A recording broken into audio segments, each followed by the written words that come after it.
Everyone, this is your mentor educator Aakash Tyagi और आज हम यार फाइनली आ चुके हैं स्टोइकियोमेट्री एंड लिमिटिंग रिएजेंट के टॉपिक पे। हमने एटम्स एंड मॉलिक्यूल्स की सीरीज में एक बहुत ही सुंदर से चैनल फाउंडेशन मैन एकेडमी पे बहुत सारे टॉपिक्स कवर कर लिए हैं। मॉल कंसेप्ट हमने कवर कर लिया, हमने एएमयू कर लिया, हमने एटॉमिक मास कर लिया। बहुत कुछ कवर करने के बाद फाइनली हम लोग अपने इस चैप्टर के मोस्ट इंपॉर्टेंट टॉपिक पे पहुंच चुके हैं, जिसका नाम है स्टोइकियोमेट्री एंड लिमिटिंग रिएजेंट। ये पहले ही बता देता हूं बच्चों, मैं क्लियर कर देता हूं कि 9th क्लास में ऐसा कोई भी टॉपिक नहीं है, लेकिन जब बात आती है ओलंपियाड की तो ये बहुत ज्यादा इंपॉर्टेंट टॉपिक है। अगर हम बात करें 9th में एनएससीजेएस की, 10th में एनटीएससी की, एनएसटीएससी की, तो यहां पे बहुत ज्यादा कॉमन है इस टॉपिक से क्वेश्चन का आना तुम्हारे ओलंपियाड में एंड तुम्हारे जेई और नीट के एग्जाम में। ठीक है, तो चलिए इसकी इंपॉर्टेंस को समझते हुए बहुत जबरदस्त तरीके से इसको कवर करेंगे। लेकिन उससे पहले, क्योंकि अब यहां पे वो टाइम आ चुका है जहां पे तुम्हें भर भर के अच्छे लेवल के न्यूमेरिकल्स मिलते हैं सॉल्व करने के लिए, और न्यूमेरिकल से जो तुम्हारा नाता है ना वो बड़ा एकदम खराब है। तुम लोग बड़े ज्यादा एकदम फियर ऑफ न्यूमेरिकल्स को फील करते हो जब भी हम न्यूमेरिकल्स को सॉल्व करते हैं। तो आज इस पे चर्चा करनी बनती है कि फियर ऑफ न्यूमेरिकल्स को दूर कैसे करें। ये फियर ऑफ न्यूमेरिकल्स को दूर करने के लिए टिप्स एंड ट्रिक्स को जानने से पहले तुम्हें यह जानना पड़ेगा कि तुम्हारे मन में एक बहुत बड़ा मिथ बैठा हुआ है, वो मिथ को जरा सॉल्व करना पड़ेगा। और वो मिथ किसी और ने नहीं बिठाया, तुम्हारे टॉपर्स आसपास के जो होते हैं ना, टॉपर्स जो होते हैं कि मैंने ये कर लिया, मैंने वो कर लिया, जो बड़ी वाहवाही करते हैं, वो तुम्हारे अंदर ये मिथ बनाते हैं कि मिथ क्या, जरा ये समझ लो। तुम्हें ऐसा लगता है कि अगर मैंने ये चैप्टर का सारा नोट्स मैंने बना लिए, मैंने सब कुछ सिलेबस कवर कर लिया, तुम्हारे मन में एक ऐसा मिथ है कि ये कंप्लीट करने के बाद इस चैप्टर से रिलेटेड इस धरती पे जो भी क्वेश्चन है वो मैं पहली बार में सॉल्व कर दूंगा। ये अंदर की बात बता रहा हूं तुम्हें, बहुत important. Not a single teacher, कोई सिंगल टीचर भी ऐसा नहीं कह सकता कि इस चैप्टर में से इस धरती का जितना भी कठिन क्वेश्चन ला के रख दो मेरे सामने, मैं उसको एक बार में सॉल्व कर दूंगा। नहीं पॉसिबल है भाई, नॉलेज की कोई डेप्थ नहीं होती। तो मेरी बात को समझो, तुम्हें बहुत ज्यादा समझने की जरूरत है कि सबसे पहले मिथ दूर कर लो कि ये चैप्टर अगर कवर कर लिया है तो इस चैप्टर का जितने से हार्ड क्वेश्चन भी दोगे मैं सॉल्व कर दूंगा। नहीं जी, ऐसा नहीं है। पहले ये मिथ दूर कर लो। दूसरी बात, तुम्हें लगता है कि सर ठीक है दूर कर लिया मिथ, लेकिन मैं तो सर प्रॉब्लम अभी भी फेस कर रहा हूं, क्योंकि बाकी लोग जो भी हैं मेरे आसपास वाले वो न्यूमेरिकल जल्दी कर लेते हैं, लेकिन मैं नहीं कर पाता। अब इसका क्या सॉल्यूशन है आपके पास? आओ सॉल्यूशन बताता हूं। जो तुम लोग प्रॉब्लम फेस कर रहे हो ना, ये सेम मैंने भी की होगी अपनी प्रिपरेशन के दौरान। अब मैं बताता हूं तुम्हें मैं क्या करता था। मान लो मैंने एक चैप्टर कंप्लीट किया, चैप्टर कंप्लीट करने के बाद नोट्स वोट्स बनाए, मैं घर पहुंचा और मैंने अपनी बुक खोली और बुक से क्वेश्चन लगाना शुरू किया। पता चला कि मुझसे तो क्वेश्चन ही नहीं हो रहे। अब मैं अपने आप को पहले ऑब्जर्व करूंगा, तुम भी अपने आप को ऑब्जर्व करो। ऑब्जर्व करने पे तुम्हें यह समझना आता है कि पहले तो तुम ये भी समझ लो कि किसी भी न्यूमेरिकल को सॉल्व करने के लिए ध्यान से देखो, हम लोग तैयारी कर रहे हैं कॉम्पिटिटिव एग्जाम्स की, हम लोग तैयारी कर रहे हैं ओलंपियाड्स की, इंटरनेशनल लेवल पे कंपीट करेंगे, हम लोग जेईई की तैयारी कर रहे हैं, नीट की तैयारी कर रहे हैं। तो हमारे पास कोई भी न्यूमेरिकल ऐसा तो नहीं आने वाला कि ये रहा नोट्स में से फॉर्मूला उठाओ, पुट द आंसर जो है, put the value, find the answer कर लो। ऐसा तो होगा नहीं, हर क्वेश्चन में नहीं होगा ऐसा, कोई एक दो हो सकते हैं। अब तुम्हें यह समझना पड़ेगा कि हमारा जो मेन काम है वो है हमारी क्रिटिकल थिंकिंग को धीरे धीरे डेवलप करना। अगर तुम ये कर लेते हो तो तुम किसी भी न्यूमेरिकल को सॉल्व कर सकते हो। और अगर तुम्हें ऐसा लग रहा है कि नहीं ये करने की जरूरत नहीं है, नोट्स बनाए, टीचर ने जो न्यूमेरिकल करवाए थे करे और आके देखा बुक में कोई सा भी न्यूमेरिकल सॉल्व कर दूंगा, नहीं होने वाला भैया, है ना। ये तुमसे ना हो पाएगा, ये किसी से भी ना हो पाएगा। तुम्हें डे बाय डे अप्रोच को समझना पड़ेगा। एटलीस्ट अपने दिमाग को एक ऐसा डाटा प्रोवाइड करना पड़ेगा जहां पे तुम्हारे दिमाग को यह आदत हो कि हर एक क्वेश्चन को, हर एक न्यूमेरिकल को सॉल्व करने के लिए एक बेस्ट अप्रोच क्या होती है। अब तुम्हारे मन में आएगा सर ये कैसे डेवलप होगा, मेरी क्रिटिकल थिंकिंग कैसे डेवलप होगी, मेरी अप्रोच कैसे डेवलप होगी, ये जरा समझाइए। तुम्हारे सामने सबसे बड़ी प्रॉब्लम पता है क्या होती है? कोई भी टीचर तुम्हें क्लास में एक लिमिटेड सेट ऑफ क्वेश्चंस करवा सकता है, ठीक है। मान लो किसी एक चैप्टर में तुम्हारे टीचर ने तुम्हें चैप्टर के अंदर ही 25 क्वेश्चन करवा दिए। यार वो सफिशिएंट नहीं होते कभी कभी, है ना। कोई चैप्टर के न्यूमेरिकल्स बहुत डेप्थ में होते हैं, एग्जांपल यही चैप्टर एटम्स एंड मॉलिक्यूल्स बहुत डेप्थ में होते हैं। तो यहां पे तुम्हारा माइंड जो है ना वो इतना इस चैप्टर के लिए उसकी अप्रोच नहीं बन पाती कि तुम डायरेक्टली क्वेश्चन कर सको। तो अब तुम क्या कर सकते हो? तुम घर पे बुक लेके बैठे, तुमने क्वेश्चन लगाया, क्वेश्चन नहीं बन रहा है। सबसे पहले तुम्हें यह देखना है कि क्या मैंने नोट्स में से कुछ मिस तो नहीं कर दिया, कुछ ऐसा चीज जो मैं मिस कर रहा हूं, मेरा फॉर्मूला गलत तो नहीं है, क्या मैंने याद ठीक से नहीं किया है। अगर ये भी सब कुछ सही है, उसके बाद तुम्हें देखना है कि अभी न्यूमेरिकल नहीं हो तो क्या प्रॉब्लम है। प्रॉब्लम सिंपल सी है। प्रॉब्लम यह है कि तुम्हारा माइंड अभी वो अप्रोच जानता ही नहीं है कि इस क्वेश्चन को सॉल्व करने की एक बेस्ट अप्रोच क्या है। तुम्हारे दिमाग में भी इतना डाटा ही नहीं है। तुम्हें क्या करना है ऐसी जगह पे, अब कुछ टाइम के लिए तुम्हें सॉल्यूशंस को देखना शुरू करना है और सॉल्यूशन को देख के ये ऑब्जर्व करना है तुम्हें कि हाँ यार, न्यूमेरिकल्स को सॉल्व करने के लिए सॉल्यूशन में एक सिंपल सी अप्रोच है और वो ये अप्रोच ये है। धीरे धीरे धीरे धीरे अपनी क्रिटिकल थिंकिंग को डेवलप करना है। तुमने एक सॉल्यूशन देखा, दूसरे क्वेश्चन में जाके तुमने वो अप्रोच को यूज करना शुरू किया। तो ध्यान दो, हमेशा ऐसा बिल्कुल नहीं होगा कि नोट्स पढ़ के डायरेक्टली क्वेश्चन लगा दोगे। बहुत बार तुम्हें सॉल्यूशन देखना भी पड़ेगा। और हां, एक मिथ और है बच्चों में, सॉल्यूशन देखना नहीं चाहते, उन्हें लगता है मेरी ईगो हर्ट हो जाएगी अगर सॉल्यूशन देख के करूंगा। यार ऐसा नहीं है ना। धीरे धीरे धीरे धीरे तुम्हें कुछ ना कुछ स्मार्ट तरीका यूज करना पड़ेगा न्यूमेरिकल्स को सॉल्व करने के लिए। और ये सबसे आसान तरीका है, सबसे बढ़िया तरीका है कि स्टार्टिंग में क्या करो, थोड़ी हेल्प लो, किसी सॉल्यूशन को देख के लो, अपने माइंड को धीरे धीरे डेवलप करो। जो भी कोई तुमसे ये कह रहा है कि नहीं भैया सॉल्यूशन देख के मत करो, डायरेक्टली क्वेश्चन लगाओ, हुआ हुआ, ना हुआ ना हुआ, ऐसे तो कुछ भी नहीं हो पाएगा ना। तुम अभी भी वहीं हो, तब भी वहीं थे। समझ में आ रही है बात? चलिए, इस अप्रोच को यूज करते हुए तुम लोग अपनी कैलकुलेशंस, अपने न्यूमेरिकल फियर को जो है थोड़ा सा डिक्रीज यहां पे कर सकते हो। मेहनत तुम्हें करनी पड़ेगी। चलिए आगे बढ़ते हैं और शुरू करते हैं अपने बहुत ही जबरदस्त टॉपिक जिसका नाम है स्टोइकियोमेट्री।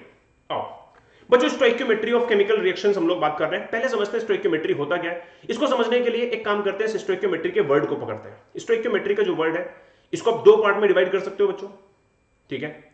स्टोइकियो plus मेट्री, स्टोइकियो plus मेट्री। जहां पे बच्चों इस स्टोइकियो का मतलब है, इस स्टोइकियो का मतलब है एलिमेंट, और बच्चों जहां पे इस मेट्री का मतलब है मेजरमेंट। कहने का तात्पर्य क्या हुआ? कहने का तात्पर्य यह हुआ कि यार यहां पे तुम्हें मेजरमेंट करनी है किसकी? एलिमेंट्स की, ठीक है ना। एलिमेंट्स के मास की मेजरमेंट करनी पड़ सकती है, एलिमेंट्स के मोल की मेजरमेंट करनी पड़ सकती है, उसके वॉल्यूम की मेजरमेंट करनी पड़ सकती है। तुम्हें मेजरमेंट करनी है रिगार्डिंग एन एलिमेंट। चलिए ये बात हमें समझ में आती है।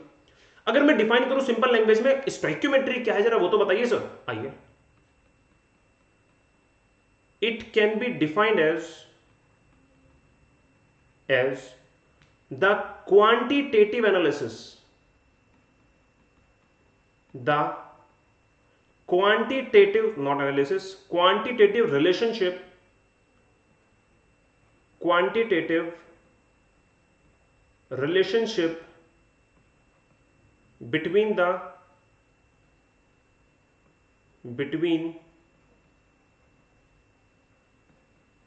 the reactants as well as products of a chemical reaction। Sir क्या मतलब है, समझ में नहीं आया, आइए समझाता हूं। ठीक है, एक बात और लिखो यहां पे नोट डाल के, it is the application of laws of chemical combination, application of laws of chemical combination. अब जरा मेरी बात को ये समझो, क्या समझो कि तुमने लॉज ऑफ केमिकल कॉम्बिनेशंस पढ़े थे, तुम्हें कहीं ना कहीं बहुत कुछ समझ में आया था क्योंकि हमने न्यूमेरिकल सॉल्व किए थे, लेकिन अभी तक भी हमें उसकी पिन पॉइंट एप्लीकेशन अगर नहीं मिल रही है तो यहां से वो मिल जाएगी। कैसे मिल जाएगी, ध्यान देना। It can be defined as the quantitative relationship between the reactants as well as the products of a chemical reaction. Why this is a quantitative relationship? Answer है तुम्हारे पास, क्या है सर? हमने लॉ ऑफ कांस्टेंट प्रोपोर्शन पढ़ा था बच्चों। Law of constant proportion ये कह रहा है कि कार्बन ऑक्सीजन से रिएक्ट करके अगर सेम प्रोडक्ट बना रहा है ना, सेम एलिमेंट है, सेम प्रोडक्ट है, then the ratio of their mass will be a constant. बात समझ में आ रही है? वो हमेशा कांस्टेंट रहेगा। अच्छा सर, इसका मतलब क्या है? आइए इसका मतलब समझाता हूं। मान के चलो मैं एक एग्जांपल लेता हूं बच्चों, यहां पे एक रिएक्शन लेता हूं, N2 प्लस में H2 गिव्स NH3, मैंने अमोनिया बना दिया, सही बात है, ठीक है। जब मैंने बच्चों इसको ऐसा किया तो मैं इसको पहले बैलेंस कर लेता हूं, यहां पे 2 लग जाएगा और यहां पे बच्चों 3 लग जाएगा। यहां पे आप ये कह सकते हैं कि सर इस केस में 28 ग्राम ऑफ नाइट्रोजन रिएक्ट करेगा 6 ग्राम ऑफ हाइड्रोजन से, जिससे बन जाएंगे 34 ग्राम ऑफ अमोनिया। बोलो हाँ है ना? Now the point is, क्या मैं ये कह सकता हूं कि the ratio of nitrogen and hydrogen by mass is always 14:3? This will never change. हाँ, लॉ ऑफ कांस्टेंट प्रोपोर्शन, सही बात है। सो क्या मैं कह सकता हूं कि ये क्वांटिटेटिव रिलेशनशिप भी है? Quantitative relationship in terms of mass, yes sir, कह सकते हैं। अच्छा, तो इन टर्म्स ऑफ मास मेरे पास ये क्वांटिटेटिव रिलेशनशिप आ गई, तो ये क्या है? एक स्टोइकियोमेट्री है। ये किसके है? मास के टर्म्स में। इसी रिएक्शन को मैं लिख सकता हूं मोल्स के रिस्पेक्ट में, कैसे कि 1 mole of nitrogen 3 mole of hydrogen gives 2 mole of ammonia. This is again the quantitative relationship between nitrogen and hydrogen, and the relationship says for every 1 mole of nitrogen we required 3 mole of hydrogen, and even it is the quantitative relationship with product as well. For 1 mole of nitrogen there will be 2 mole of ammonia only. There for 3 moles of hydrogen there will be 2 moles of ammonia. क्या इतनी बात सबको समझ में आती है? सो quantitative relationship है among reactants with products. इस तरीके से क्वांटिटेटिव रिलेशनशिप को निकालते हैं. मास में हो सकती है, मोल्स में हो सकती है, इवन अगर आप बात कर रहे हैं गैसियस रिएक्टेंट्स और प्रोडक्ट्स की, गैसियस की, तो आप उसको वॉल्यूम में भी लिख सकते हैं अकॉर्डिंग टू गेल-ल्यूसेक लॉ. लिख सकते हैं 1 volume of nitrogen 3 volume of hydrogen produce 2 volume of ammonia, where 1 volume का मतलब यहां पे क्या होता है 22.4 litre. On the basis of STP हम लोग डिस्कस कर चुके हैं. ठीक है, यहां तक बात सभी को समझ में आ रही है, हाँ या नहीं? सो समझ में आया स्टोइकियोमेट्री. अब तुम्हें लग रहा है इसका यूज क्या है, इसका यूज क्या है, समझ नहीं आया मुझे, इसका यूज नहीं समझ में आ रहा. आ जाओ न्यूमेरिकल्स बताता हूं कैसे होते हैं, तुम्हें समझ में आ जाएगा कि इसका क्या यूज है मेरे पास. अच्छा पहले इसको ध्यान से देख लो एक बार, सबने देख लिया? ठीक है, स्टोइकियोमेट्री सिंपल है, क्वांटिटेटिव रिलेशनशिप है in terms of moles, in terms of volumes, in terms of mass. मेरे पास एक क्वेश्चन दिया हुआ है बच्चों, क्वेश्चन बहुत ही सुंदर है, बहुत ही एकदम जबरदस्त क्वेश्चन है. क्वेश्चन कह रहा है calculate the mass of CaO, calcium oxide का मास बताओ, that can be prepared by heating इतने kilogram if limestone CaCO3 which is 95% pure. यहां पे O5 आएगा इफ की जगह. ठीक है, तो आपने कैल्शियम कार्बोनेट को हीट किया, जिसके हीट करने से कैल्शियम ऑक्साइड प्लस में CO2 मिला. क्वेश्चन कह रहा है कि आपके पास ये 200 किलोग्राम है, लेकिन साथ में ये भी कह रहा है कि 95% ही प्योर है. अगर ऐसी कंडीशन है तो मुझे बता दो मास ऑफ CaO क्या होगा. बोलो हाँ है ना? क्वेश्चन समझ में आया क्या है, नहीं है? ठीक है, अब आपको यार ये सॉल्व कर रहे हैं, मैं कैसे करूं यार, कैल्शियम कार्बोनेट इतना, मुझे क्या पता CaO कितना होगा. तो आप एक काम करिए ना, स्टोइकियोमेट्री फाइंड करिए, क्योंकि स्टोइकियोमेट्री जो भी होती है, जो रिलेशनशिप होता है क्वांटिटेटिव रिलेशनशिप, वो फिक्स होता है, लॉ ऑफ केमिकल कॉम्बिनेशन के ऊपर बेस्ड है. तो आपके पास जो रिएक्शन है यहां पे विच इज CaCO3 जिसको हम हीट करा रहे हैं और बन रहा है CaO प्लस CO2, क्या ये रिएक्शन बैलेंस है? पहले आपको देखना है बैलेंस है कि नहीं. हाँ ये रिएक्शन बैलेंस है. अगर ये बैलेंस है तो, क्योंकि हमें जो क्वेश्चन दे रखा है इन टर्म्स ऑफ मास दिया हुआ है, तो एक काम करो इसकी क्वांटिटेटिव रिलेशनशिप तुम निकाल लो स्टोइकियोमेट्री लगा के कि इसका क्या होगा रिलेशनशिप. तो सिंपल है, आप मास लिखना शुरू कर दो. 100 gram of calcium carbonate produce करेगा 56 ग्राम ऑफ कैल्शियम ऑक्साइड. हमसे पूछा कैल्शियम ऑक्साइड है, देह में कैल्शियम कार्बोनेट रखा है, तो CO2 कोई मतलब बनता नहीं है यहाँ पे, है ना, कंसिडर करने का, बिना मतलब में कैलकुलेशन ही बनाएंगे.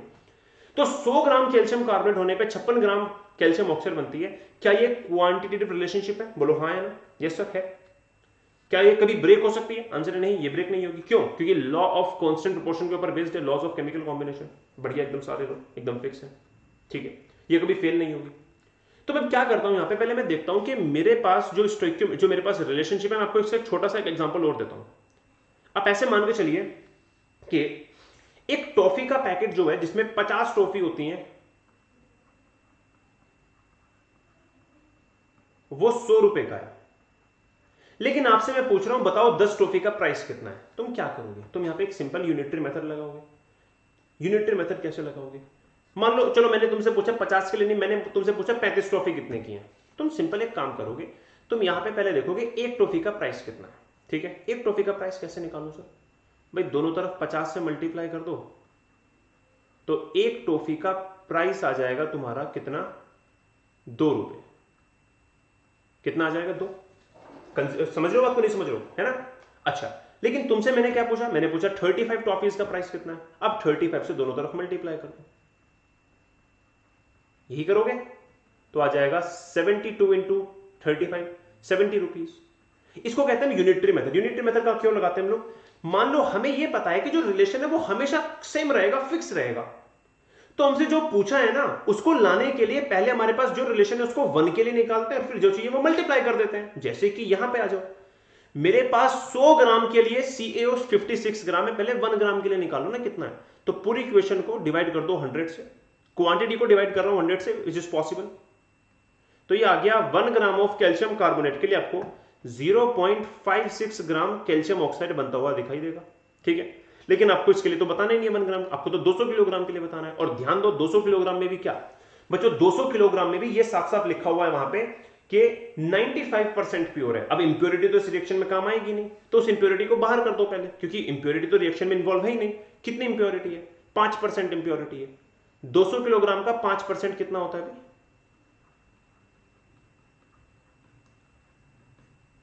10। तो हमारे पास एक्चुअली में कितना है? 190 किलोग्राम है। बात समझ में आ रही है? ठीक है, अब मेरे पास 1 ग्राम के लिए है, 190 किलोग्राम के लिए कैसे निकालूं? 190 से मल्टीप्लाई कर दो दोनों तरफ।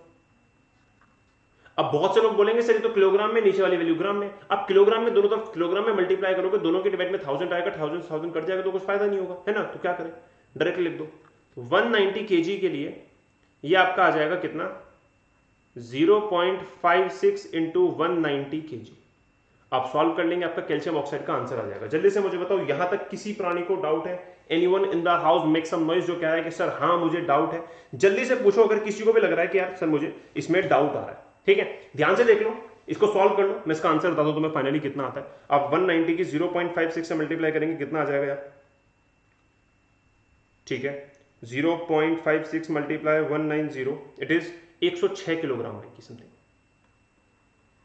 ठीक है, ये आपका फाइनल आंसर हो गया। This is how you will use the stoichiometry, है ना? इस तरीके से आपको अपनी स्टोइकियोमेट्री को यूज करना है बच्चों। यहां तक अगर किसी को डाउट है तो जल्दी से मुझे बता दो, अदरवाइज मैं क्या करता हूं, आगे बढ़ता हूं। अगला सवाल, next question, question number 2, stoichiometry. फिर से क्या है क्वेश्चन में? क्वेश्चन कह रहा है chlorine is prepared in the laboratory by treating manganese dioxide with aqueous HCl। हमें रिएक्शन यहां पे दे रखी है। ठीक है, हमसे क्या पूछा है बच्चों? हमसे पूछा हुआ है कि how many grams of HCl will react with 5 gram of MnO2। That's it, ये हमसे क्वेश्चन पूछा हुआ है। HCl का मास कितना होगा अगर MnO2 मेरे पास 5 ग्राम है? तो सबसे पहले रिएक्शन लिखो और स्टोइकियोमेट्री का रिलेशनशिप निकालो। इक्वेशन बैलेंस है, तुम्हें टेंशन लेने की यहां पे जरूरत है ही नहीं बैलेंसिंग की। ध्यान रखना, सबका मास निकालना शुरू मत कर देना, है ना? थोड़ा बुद्धि का प्रदर्शन करते हुए केवल उन्हीं दो पे फोकस करो जो आपको गिवन है, जो आपको निकालना है। ठीक है, जैसे कि आपको MnO2 गिवन है, MnO2 का मास कितना हुआ इस केस में? रिएक्शन बैलेंस है, Mn होता है 55 32 87 ग्राम। ठीक है, उसके बाद आपको HCl का हाउ मेनी बताना है। तो HCl कितना हो गया? 35.5 और एक 36.5 73 146 ग्राम बच्चों। ठीक है, तो स्टोइकियोमेट्री ये कहती है कि अगर मैं 87 ग्राम ऑफ MnO2 लेता हूं तो हमें रिक्वायरमेंट होगी 146 ग्राम ऑफ HCl की। लेकिन क्वेश्चन कह रहा है भैया तुम्हारे पास है तो नहीं इतनी, तुम्हारे पास तो बस MnO2 5 ग्राम ही है। उस वक्त कितना होगा HCl? क्या करेंगे? यूनिटरी मेथड लगाएंगे, पहले 1 ग्राम के लिए निकालेंगे, तो आ जाएगा 1 ग्राम के लिए 146 डिवाइडेड बाय इतना ग्राम, निकाल लिया। हमें बताना है 5 ग्राम के लिए, अब 5 से मल्टीप्लाई कर दो दोनों तरफ।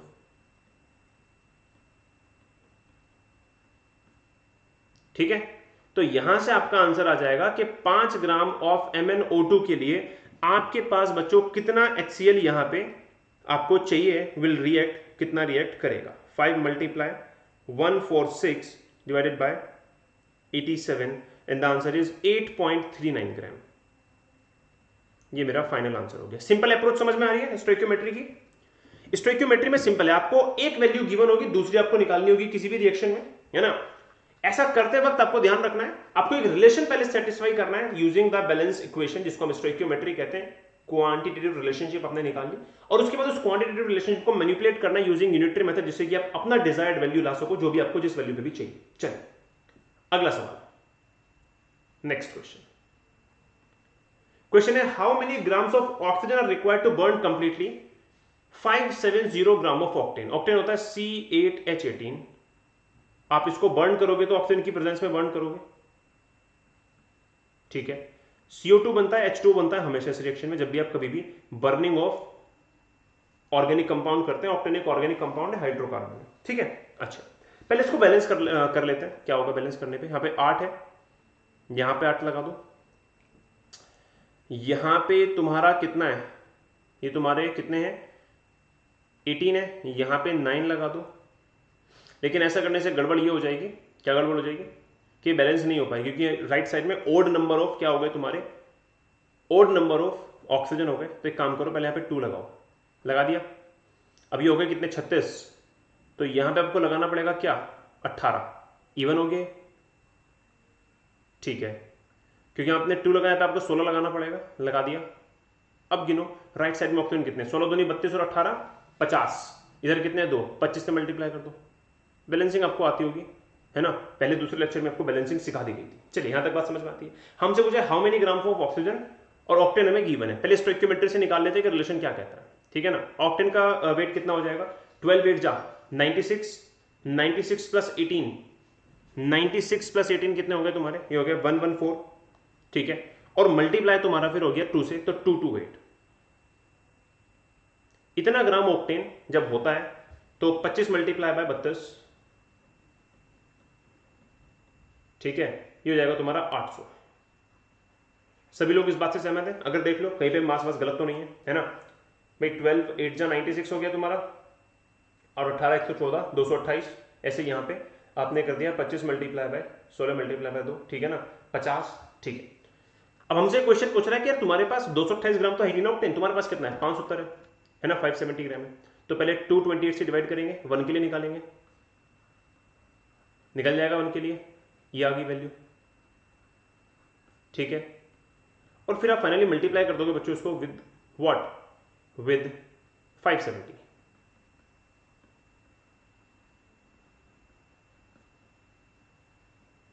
ठीक है। करिए कितना आएगा आंसर, मेरा आंसर सॉल्व करके कितना आ रहा है, मेरा आंसर आ रहा है 800 मल्टीप्लाई बाय 570, ठीक है, divided by 228 and it is 2000, यानी कि 2 kg आ रहा है मेरा, इतना ग्राम या फिर 2 kg।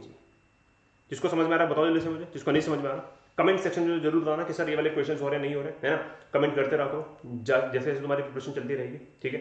चलो आगे बढ़े, आ जाओ अगला सवाल, अगेन ऐसे ही है, ठीक है। क्वेश्चन है हमारे पास, calculate number of grams of magnesium chloride that could be obtain from 17 gram of HCl when HCl is reacted with an excess of magnesium oxide। पहले नीचे से चलते हैं, आपके पास एक रिएक्शन है जहां पे मैग्नीशियम ऑक्साइड रिएक्ट कर रही है किससे, HCl से, जिससे मुझे मिलेगा MgCl2 प्लस में H2O। पहले इसको बैलेंस कर लेते हैं, तो मेरे ख्याल से यहां 2 लगेगा और ये पूरी बैलेंस हो जाएगी, ठीक है। Calculate the number of grams of magnesium chloride that could be obtain from this HCl। तो आपको ये गिवन है और ये निकालना है, तो इन दोनों पे फोकस करिएगा, बाकी को फाइंड करना मत शुरू कर दीजिएगा, टाइम वेस्ट करेंगे और कुछ भी नहीं होगा। आ जाओ, अब ध्यान दो, यहां पे 2HCl का वेट कितना हो गया बच्चों, 73 ग्राम हो गया, है ना भाई। 35.5 36.5 मल्टीप्लाई बाय 2, और इधर आ जाओ तो ये हो जाएगा तुम्हारा कितना, 71 प्लस 24 95 ग्राम। यहां तक किसी को डाउट है, anyone in the house make some noise, है डाउट किसी को, नहीं है, आगे बढ़े, आ जाओ। तो अब मुझे HCl कितना दे रखा है, 17, तो पहले 1 के लिए निकालो, 73 से डिवाइड कर दो, और फिर 1 के लिए मल्टीप्लाई कर दो 17 से, ठीक है। तो ये आ गया आपका 17। मैंने दोनों को एक स्टेप नहीं कर दिया, पर अलग अलग भी कर सकते हो, है ना। हर बार मैं अलग अलग कर रहा था, इस बार मैंने एक साथ कर दिया। आप एक साथ ही करोगे तो बढ़िया रहेगा, क्योंकि अब बुढ़ापा आ चुका तुम्हें केमिस्ट्री करते करते, है ना। अगर अब भी एक साथ नहीं करोगे तो कब करोगे। चलिए कितना आ गया बच्चों, 22.1 gram is the final answer of the question. बताइए क्या आपको स्टोइकियोमेट्री में बातें समझ में आ रही है, हाँ या ना। बहुत टफ न्यूमेरिकल्स अभी तक मैंने यहाँ पे नहीं करवाए। चलिए तो स्टोइकियोमेट्री यहाँ पे हमारी विद न्यूमेरिकल्स खत्म होती है, यही करना है आपको स्टोइकियोमेट्री में। लेकिन क्वेश्चंस बहुत सारे हैं, बहुत सारे क्वेश्चंस जिसको आप सॉल्व करना चाहते हैं तो अपनी बुक उठाइए और सॉल्व करिए। और अगर प्रॉब्लम कहीं आती है तो बिल्कुल प्रैक्टिस सेशन चैप्टर के लास्ट में रखा जाता है, जहां पे आपको सारे क्वेश्चंस वहां पे कराए जाते हैं, ठीक है। चलिए स्टोइकियोमेट्री हमारा खत्म होता है, आगे बढ़ते हैं बच्चों। नेक्स्ट टॉपिक जो है आज का वो है लिमिटिंग रिएजेंट। लिमिटिंग एजेंट बहुत इंपॉर्टेंट टॉपिक है, ध्यान देना। अब ये एक लिमिटेशन मान के चल लो तुम, किसकी, स्टोइकियोमेट्री की, ठीक है। क्या होता है जरा समझाता हूं, पहले इसको एक सिंपल लैंग्वेज में समझते हैं। लिमिटिंग रिएजेंट, मान लो तुम बड़े आदमी बन गए हो, बहुत बड़े आदमी बन गए, तुम्हारी एक कंपनी खुल गई, ठीक है, तुम्हारी एक कंपनी खुल गई, ठीक है। तुमने एक कारखाना खोला अमोनिया बनाने का कारखाना तुमने खोल लिया, बहुत बड़ा ऑर्डर तुम्हें मिला है। तुमने अपने कारीगरों को कहा कि भाई चलो भाई मुझे जो है अमोनिया बना के दिखाओ तुम्हें उसने पूछा कितने बनाना चाहिए, तुमने बोल दिया 150 मोल बना दो। कितने मोल बना दो? 150 मोल बना दो। अब वो बेचारा कारीगर है, इतना पढ़ा लिखा है नहीं, आपने उसको जल्दी जल्दी बता दिया 150 मोल बना दो, उसने कर दिया काम एकदम, रिएक्शन उसको बता दी बस, है ना। तो उसने लिया अमोनिया, उसने लिया हाइड्रोजन, और उसने जो है यहां पे क्या कर दिया काम, अपना NH3 बनने का काम कर दिया। अब वो कह रहा है देखो जी, है ना, वो कह रहा है 100 ग्राम, मैंने क्या नाम है इसका, 50 तो मैंने ये ले लिया, 150 बनाना है ना मुझे, है ना। मैंने क्या किया, 100 ये ले लिया, 100 मोल इसके ले लिए, 50 मोल इसके ले लिए, और अब देखता हूं इसके 150 मोल बनते हैं, इसके 150 मोल बनने चाहिए उसके अकॉर्डिंग। चलिए रिएक्शन शुरू हुई, पता चला इसमें तो बन ही नहीं रहे। बनेंगे कितने, जरा ध्यान से देखना, इस वैल्यू पे कितने बनेंगे। पहले इस इक्वेशन को बैलेंस कर लेते हैं, यहाँ पे 2 लगेगा, यहाँ पे 3 बनेगा, 3 लगेगा। अकॉर्डिंग टू दिस यहां पे साफ साफ लिखा है कि for 1 mole of nitrogen 3 mole of hydrogen consume हो जाएंगे, ठीक है। यानी कि मैं कह सकता हूं इसके 10 मोल पे इसके 30 खर्च हो जाएंगे, ठीक है। इसके 15 मोल पे इसके 45 खर्च हो जाएंगे, ठीक है। Point to be noted my Lord, इसके 15 पे इसके 45 खर्च हो जाएंगे, और इसके 50 अगर खर्च करने हैं तो आप समथिंग अराउंड क्या नंबर ले सकते हैं, 17, क्योंकि 17 इसके 17 मोल होने पे इसके 51 मोल खत्म हो जाएंगे। अब होगा क्या, जब इसके पूरे 50 मोल खत्म हो गए, रिएक्शन रुक जाएगी, क्योंकि हाइड्रोजन तो रिएक्शन में है ही नहीं ना, कहां है वो, तो 17 मोल ऑफ नाइट्रोजन ने ही कंज्यूम कर ली, 17 मोल ने करीब 50 मोल को कंज्यूम कर लिया, तो आपके अमोनिया कितने बनेंगे, उसी के अकॉर्डिंग बनेंगे। क्या बनेंगे, देखो जरा ध्यान से, यहां पे भाई 1 मोल ऑफ नाइट्रोजन ने, जब भी 1 मोल ऑफ नाइट्रोजन होता है तो दुगने बनते हैं अमोनिया, यहाँ पे 17 मोल यूज हुआ था, कितने होंगे अप्रोक्सीमेटली 34। मैं यहाँ पे डेसिमल में आएगा, मैं जस्ट एग्जांपल ले रहा हूं तुम्हें, कितना आएगा, 34 मोल आएगा। बनाने कितने थे, 150 थे, गड़बड़ है। क्या गड़बड़ है, गड़बड़ ये है यहाँ पे कि जब आपको रिएक्टेंट में 2 की वैल्यू पता है, ठीक है, और दोनों का आपने अमाउंट रैंडम में लिया है, ठीक है, आपने जब स्टोइकियोमेट्री देखी तो एक रिलेशन है जो फॉलो होना चाहिए, एक क्वांटिटेटिव रिलेशनशिप है जो फॉलो होनी चाहिए, लेकिन यहां पे हो नहीं रही है क्योंकि आपने रैंडम अमाउंट लिया। इस रैंडम अमाउंट लेने के दौरान आपने ये देखा कि एक रिएक्टेंट ऐसा है जो कंप्लीटली कंज्यूम हो जा रहा है,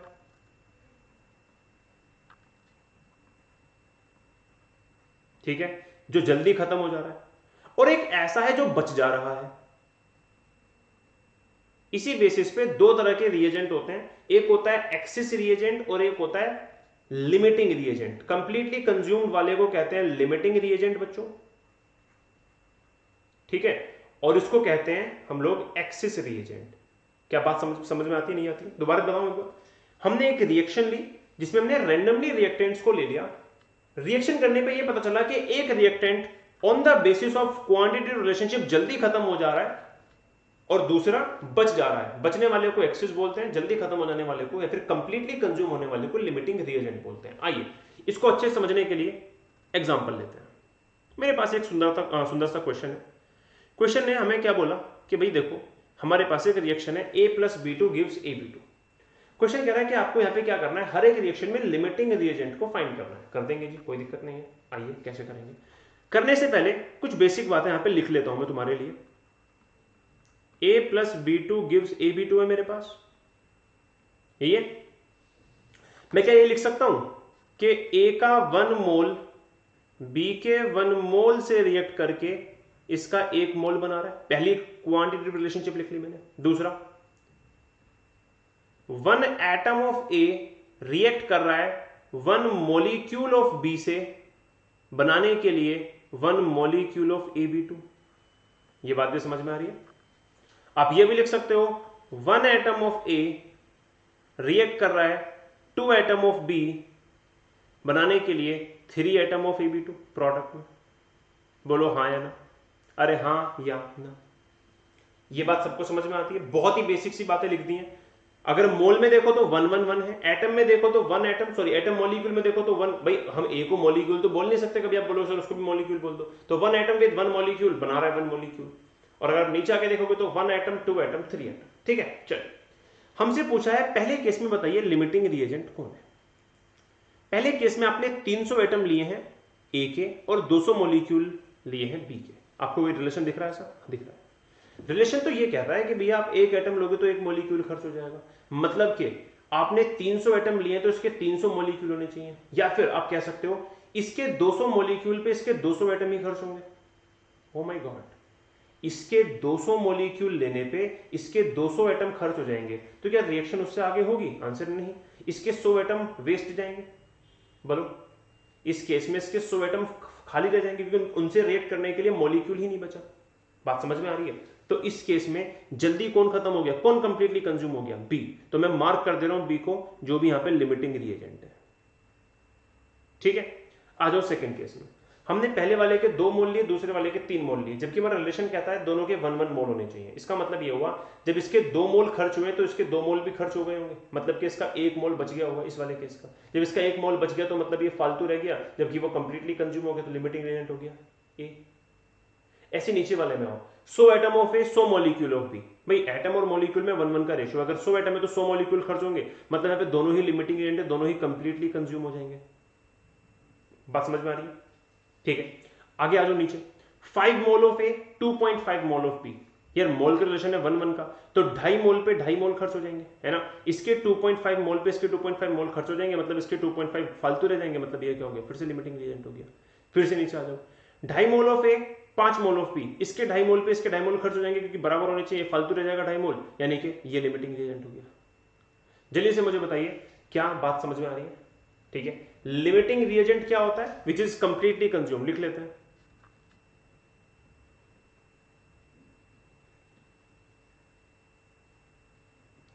reactant which is completely consumed, reactant which is completely consumed। ठीक है, और एक्सेस रिएजेंट कौन होता है? Reactant which is left in excess during a chemical reaction। ठीक है, चलिए जी, यहां तक हमें बात जो है समझ में आ चुकी है। ठीक है, लिमिटिंग रिएजेंट और एक्सेस रिएजेंट। अब इसके क्वेश्चन कैसे आते हैं वो देखते हैं। आ जाओ, हमारे पास एक क्वेश्चन आया। क्वेश्चन ने ये बोला कि देखो जी, कार्बन रिएक्ट कर रहा है ऑक्सीजन से। अच्छा, एक बार पीछे वाले को अगर किसी ने कुछ मिस कर दिया है ना, तो जरा एक बार देख लो ध्यान से, दोबारा से मैं हट जाता हूँ साइड में, है ना। स्क्रीनशॉट ले लो, जो भी लेना है आराम से देखो। ठीक है, चलिए आ जाओ क्वेश्चन पे। क्वेश्चन में कह रहा है कि मेरे पास एक कार्बन है जिसको मैंने ऑक्सीजन से रिएक्ट करवा के कार्बन मोनोऑक्साइड बनाया है। ठीक है, 2 कार्बन लिए हैं, 2 कार्बन मोनोऑक्साइड बैलेंस इक्वेशन में। हमसे पूछ रहा है कि यार हमने क्या किया, this reaction is carried out by taking 24 gram of carbon और 96 ग्राम ऑफ ऑक्सीजन। अच्छा, कैलकुलेट करो इसमें से एक्सिस कौन है। जो एक्सिस है उसका कितना पार्ट फालतू है पहले पार्ट में, दूसरे में एक्चुअल में रिएक्शन जब होगी तो CO के 2 मोल्स बनेंगे, कितने बनेंगे? ठीक है, 2 मोल तो बनते हुए दिखाई दे रहे हैं, लेकिन क्वेश्चन फिर भी पूछ रहा है कितने मोल बनेंगे, मतलब कुछ गड़बड़ है। How many grams of other reactant should be taken so that the nothing is left at the end. हम एक्सिस वाले से जो दूसरा वाला है जो लिमिटिंग है उसका कितना मास और ले लें जिससे कि दोनों बराबर उसमें आ जाए स्टोइकियोमेट्री में और कुछ भी बचे ना। 3 आंसर हमें करना है, ध्यान से देखना। सबसे पहले तो बच्चों ध्यान दो, हमें ये जो रिएक्शन दे रखी है इसकी स्टोइकियोमेट्री को पकड़ो। लेकिन एक बात मैं तुम्हें समझाता हूं, पहले वो समझ लो। हमेशा लिमिटिंग रिएजेंट को फाइंड करने के लिए तुम्हारे साथ में कुछ समस्या आ सकती है। क्या समस्या आएगी सर? ये तो बहुत ही आसान सा एग्जांपल था। ठीक है, ये भी बहुत ही आसान सा एग्जांपल था कि मैंने इसको 100 ले लिया, इसको 50 ले लिया, लेकिन इसमें भी मैं एग्जैक्ट वैल्यू फाइंड नहीं कर पाया क्योंकि डेसिमल में आ रही थी। ठीक है, तो अगर आप डायरेक्टली मान लो आपको कुछ वैल्यू जैसी दे रखी है जो आपको नहीं समझ में आ रही है ना, मान लो दोनों 100 ग्राम दिए होते हैं, आपको नहीं समझ में आ रहा कौन लिमिटिंग है, तो उसके लिए आप एक ट्रिक यूज करेंगे। लिखो, trick to determine, trick to find limiting reagent. बच्चों आपके पास जो भी रिएक्टेंट्स हैं, मेजरली यहां पे 2 होते हैं, 2 ही मिलेंगे आपको। आपको क्या करना है, ठीक है, अगर 3 मिलते तो भी आपको यही करना है। क्या करना है आपको? कंपेयर करना है। मान लो मेरे पास एक रिएक्शन है A + B गिव्स सी। आपने क्या करना है, नंबर ऑफ मोल्स, अच्छा यहां पे स्टोइकियोमेट्रिक कोएफिशिएंट हो सकता है, इसका x है, इसका y है, इसका z है, मान लेते हैं स्टोइकियोमेट्रिक जो बैलेंसिंग करके आते हैं। आपको number of moles of A को डिवाइड करना है उसके स्टोइकियोमेट्रिक कोएफिशिएंट से, ऐसे number of moles of B को डिवाइड करना है उसके स्टोइकियोमेट्रिक कोएफिशिएंट से। जो वैल्यू आएगी, जिसकी भी ये वैल्यू छोटी होगी वो तो होगा लिमिटिंग रिएजेंट, और जिसकी ये वैल्यू बड़ी होगी वो होगा एक्सेस रिएजेंट।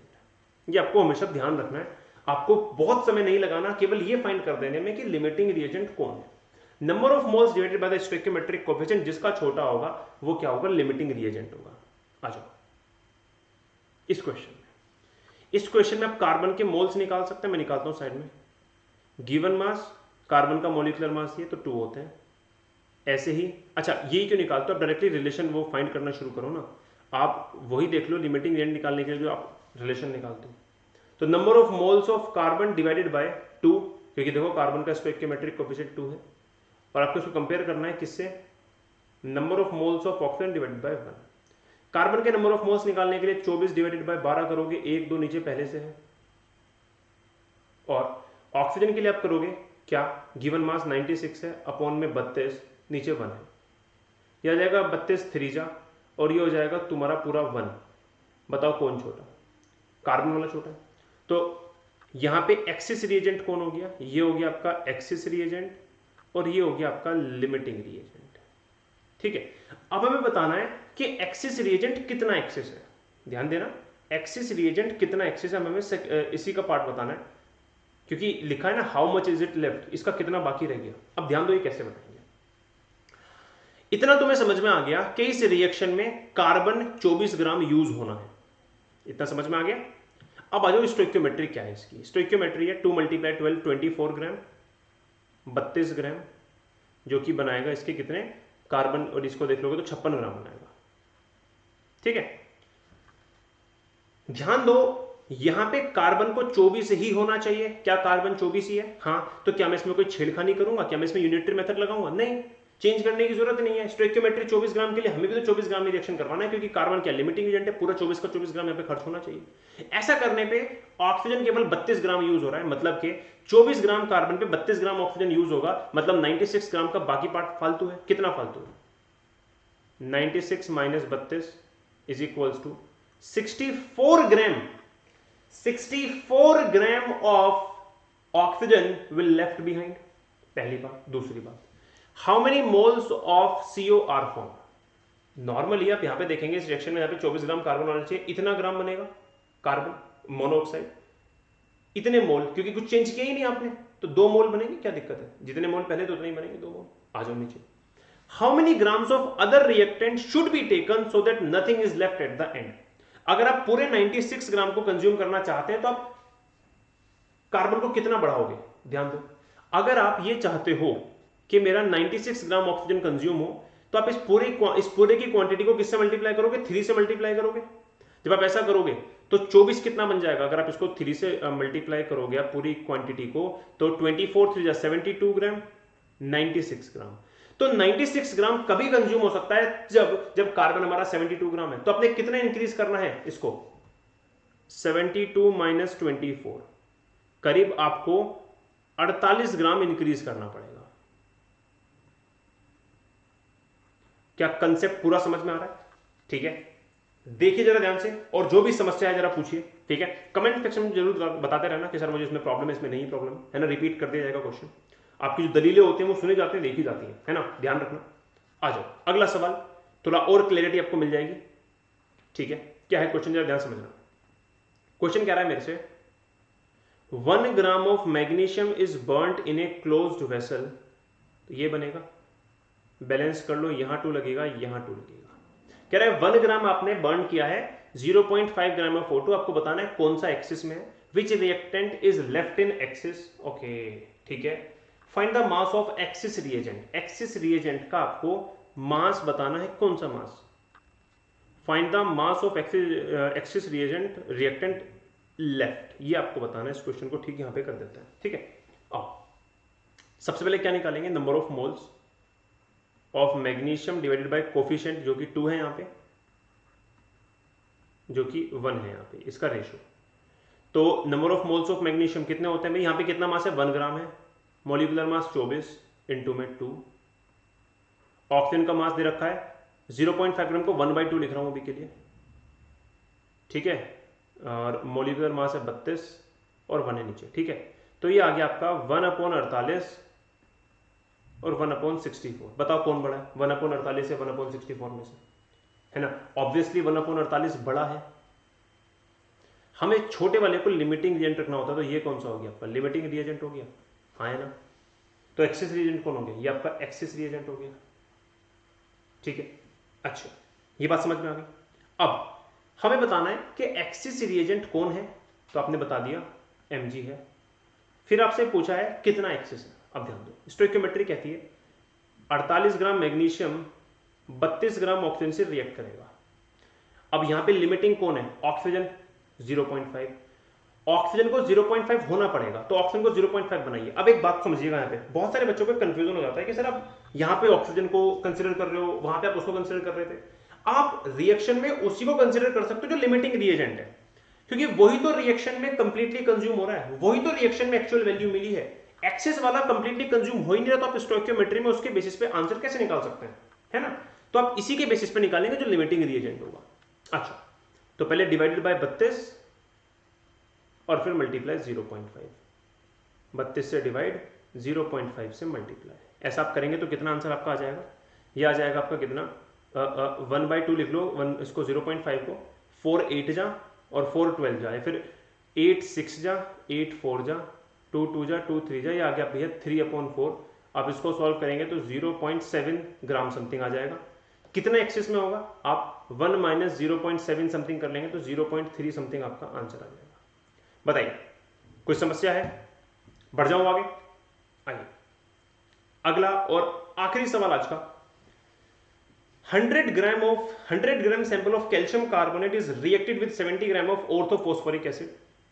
ठीक है, चलो इसको होमवर्क में लो, इस क्वेश्चन को होमवर्क में लो, और हर एक बच्चा कमेंट सेक्शन में जरूर बताना उसका आंसर क्या है, ठीक है ना। इसका आपको मुझे दोनों ए और बी पार्ट का कमेंट में आंसर बताना है। मैं नेक्स्ट क्वेश्चन करवाता हूं, नेक्स्ट नहीं, चलो भाई। सो लास्ट क्वेश्चन था जो कि तुम्हें होमवर्क में दे दिया गया है, तो बच्चों होमवर्क सबको करना है, ध्यान रखना होमवर्क करना जरूरी है, और कमेंट सेक्शन में अपने आंसर देने भी जरूरी हैं। आपने कमेंट सेक्शन में आंसर देके बताना है कि हाँ भाई मुझे टॉपिक समझ में आ गया, और नहीं आया है तो भी बताना है। चलिए मिलेंगे अपनी नेक्स्ट वीडियो में, तब तक के लिए bye guys, bye everyone, bye bye bye.